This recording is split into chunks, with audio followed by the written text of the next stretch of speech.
What's going on today, guys? Welcome back to a very cool episode of Fix It Garage. Today, we're going to be working on a Kia Stinger. That's right, doing some upgrades on a buddy of mine, his Kia Stinger. Before we do that, I want to thank all of you guys for watching. If you guys like what you see, don't forget to smash the like button, leave some comments down below, and don't forget to subscribe as we start getting back into working in the garage and doing some more oddball projects. With that out of the way, guys, let's take a look at this Kia Stinger.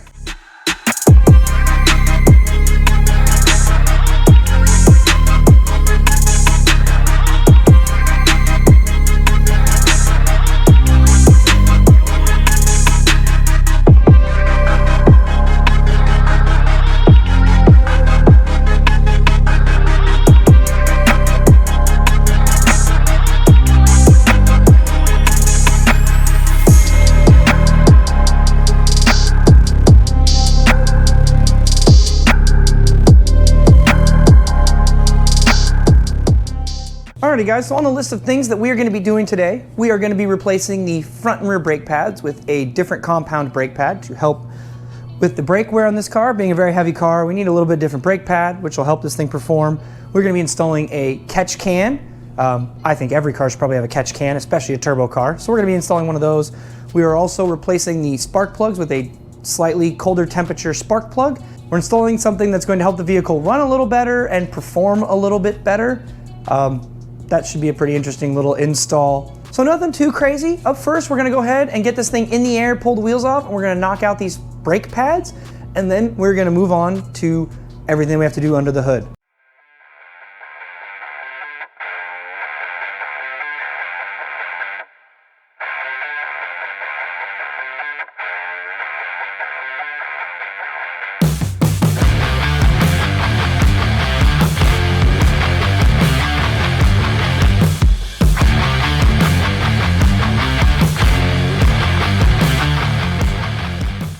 All right, so doing brake pads is pretty self-explanatory, especially on a car with Brembo brakes. You just need to undo the pins and the metal clip, and then the pads will actually come out. What I like to do is leave one in, and then take a screwdriver to push the other pistons in, slide in your new pad, and repeat it on the other side. That way then you can put in the brake pads and then put the pins back in, you're done. Make sure that you check your brake fluid level as you're doing it, otherwise you could overfill the brake fluid. If you get a wheel done, you notice the fluid's getting pretty full, go ahead and pump up the brake pedal to seat the brakes that you've done. That'll lower down the fluid level again, and then you can keep going on to the next wheel. If you find that your reservoir is going to be over full and start spilling, you can suck some fluid out of the reservoir with like a turkey baster or something. If you're going to use a turkey baster though, don't ever plan on using it for food again.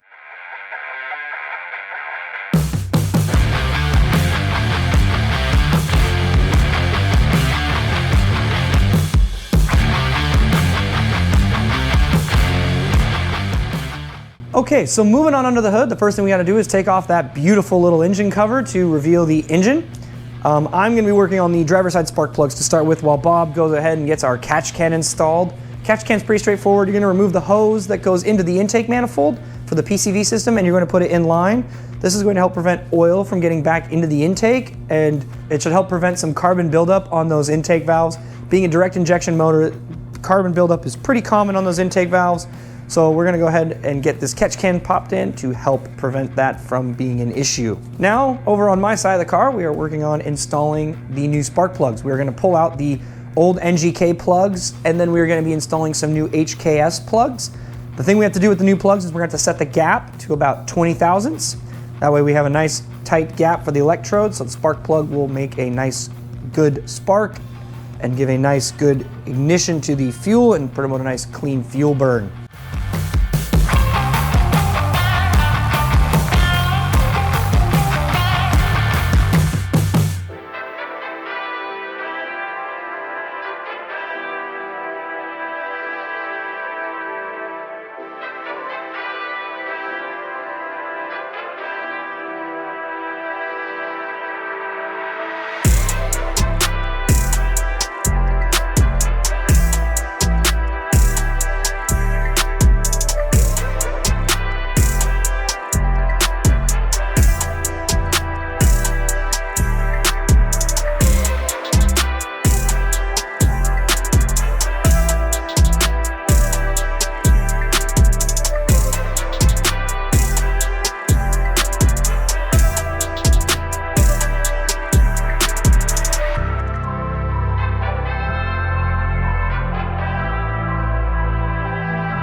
Okay, so we've got the driver's side all done. Now we're over here on the passenger side. This is the harder side to do, so I figured we'd save it for last. We have to kind of get the intake out of the way. As you can see, I'm struggling to figure out how to do this, but we're gonna have to get it out of the way enough to weasel those plugs in and out. It's a little bit harder if you have a wobble socket, one of those old school ones that you always see in your parents' tool chest but you've never used. Those are gonna come in handy here because that allows you to get the tool in there to get the spark plug out, especially the one that's directly underneath the intake manifold. There is no room there, so this is gonna be your best friend, as you guys can see. I'm gonna slow down the time lapse so you guys can actually see us getting this plug out.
Spark plugs all installed. Now it's time to move on to the Burger Racing JB4 tuner for the Kia Stinger. This product is a plug and play product. You just need to plug everything in and it's ready to go. It was a very simple install, very easy to figure out what plugs in where. The only issue for me was making sure that the wiring looked good. I'm very particular about my wiring, so it had to be very neat and look almost factory. But other than that, it's a very simple install. Nothing really hard or anything to worry about when you're installing it. Just plug and play, make the wires look good. Download the app on your phone so you can link the Burger Racing tuner to your car and start using it.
It's crazy when you don't. So that's what you were talking about. Yeah. Part of the injection pump. And this is why they. So if you look at this big cover, see all this? This is so you don't. Sound ending? Yeah. Oh. It says pure on it too. Pure. What your stomach does if you actually get the engine. All right, that is that car finished for this part of the build series. He's actually gonna be coming back soon for an exhaust system and a few other mods to that car. But thank you to Jake for bringing that thing out. That Kia is a really nice car, and in the next video, we'll actually take it for a drive so I can show you guys how much fun it is to drive. With that being said, I want to thank all of you guys for watching. If you like what you saw, please don't forget to smash the like button. Leave some comments down below, and don't forget to subscribe. I've left a link below to Burger Racing for their tuner product, so you guys can look into it for yourselves. If you have a Kia Stinger, it's a really easy install. I highly recommend it if you guys want to get a little bit more out of that Stinger. But that's going to do it for today, guys. Thank you all for watching, and I will see you in the next video.